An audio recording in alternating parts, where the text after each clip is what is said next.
wito wao. Kama wajumbe wa Mungu hawatatafuta heshima kwa ajili yao wenyewe, kujipenda kutamezwa na upendo wa Kristo, watatambua kwamba ni kazi yao kutangaza kama Yohana alivyofanya. Tazama, mwana-kondoo wa Mungu aichukuaye dhambi ya ulimwengu.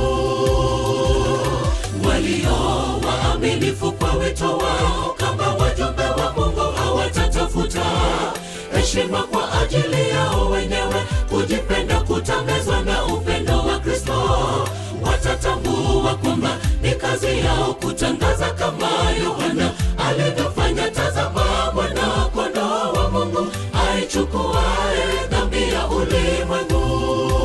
Tunaweza kutambua tabia ya Mungu na kumpokea Kristo kwa imani pale tunapokubali kuletwa katika utumwa wa kila wazo kwa utiifu wa Kristo.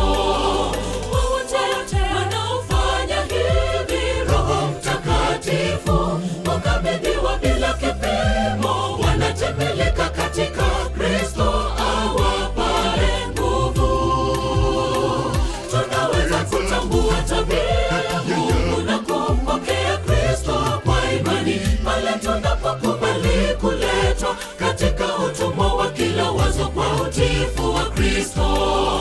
Wote wanaofanya hivi, Roho Mtakatifu wakabidhiwa bila kipimo, wanatembeleka katika Kristo awapaye nguvu.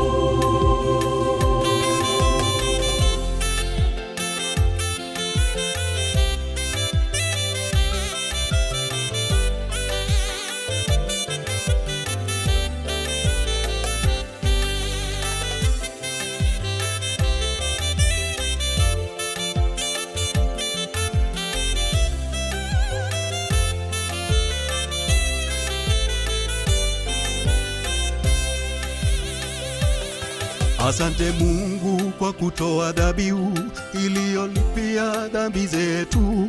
Tupe hisia za kina za huzuni kwa ajili ya dhambi zetu, hata hisia za kina za kushangaza kwa neema yako ambayo ilitoa dhabihu kwa ajili ya dhambi zetu.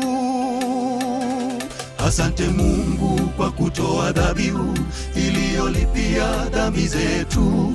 Tupe hisia za kina za huzuni kwa ajili ya dhambi zetu, hata hisia za kina za kushangaza kwa neema yako ambayo ilitoa dhabihu kwa ajili ya dhambi zetu.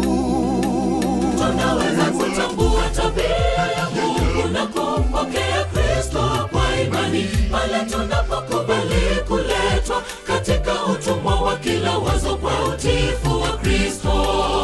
Wote wanaofanya hivi, Roho Mtakatifu wakabidhiwa bila kipimo, wanatembeleka katika Kristo awapaye nguvu.